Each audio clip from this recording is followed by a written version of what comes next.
Hello, I'm Ben Wattenberg. The year 2003 marks the centennial of author George Orwell's birth.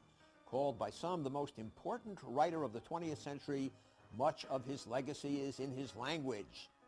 Newspeak, thought police, Big Brother, even his name has become an adjective, Orwellian. Although George Orwell disdained what he called all the smelly little orthodoxies, social critics at many points on the political spectrum ironically claim him as a prime influence. How did Orwell's writing shape the war of ideas in the 20th century? What were Orwell's own politics? To find out more, Think Tank is joined by John Rodden, author of George Orwell, The Politics of Literary Reputation, and the forthcoming George Orwell, Scenes from an Afterlife, and Christopher Hitchens, columnist for The Nation and author of the forthcoming book, Orwell's Victory. The topic before the House, Orwell's Century, this week on Think Tank.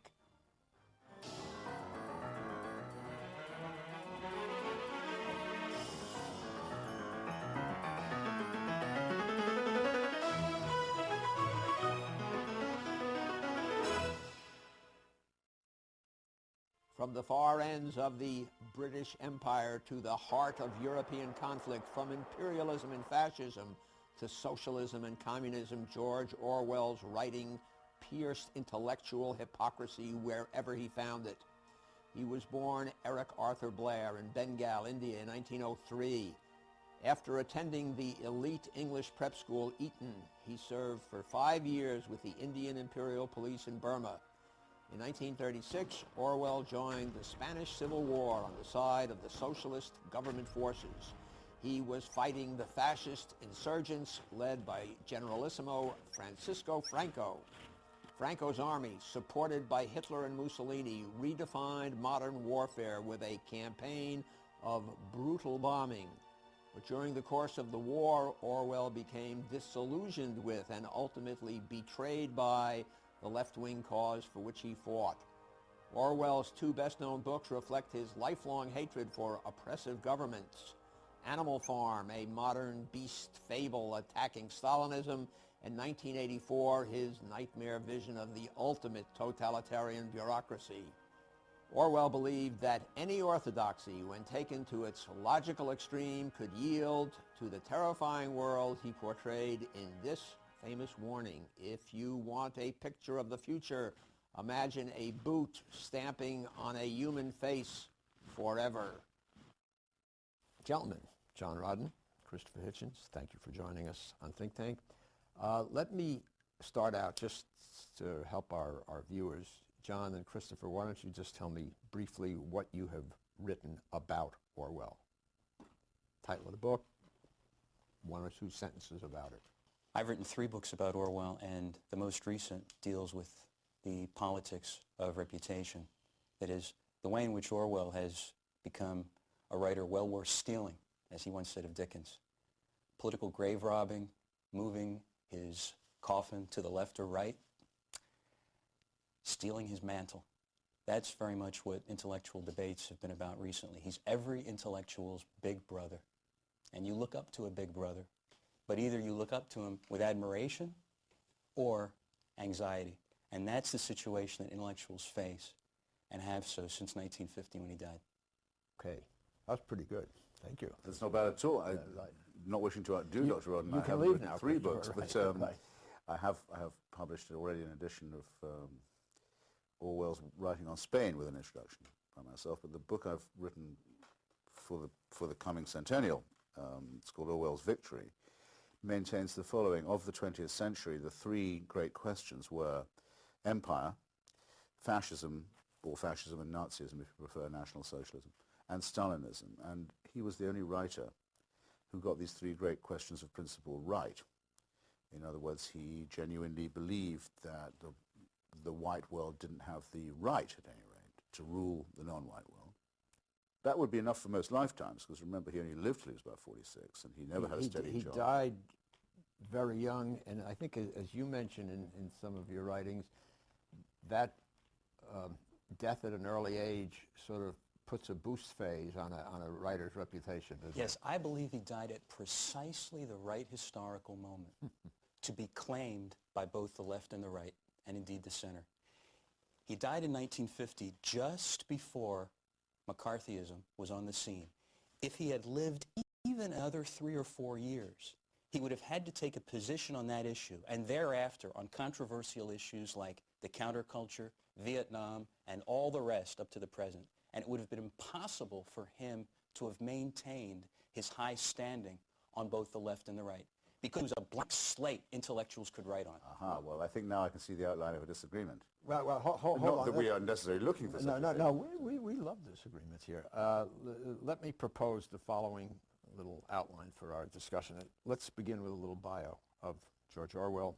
Let's go into what he believed, and then let us play that wonderful parlor game to which John alluded. What would Orwell have stood for today?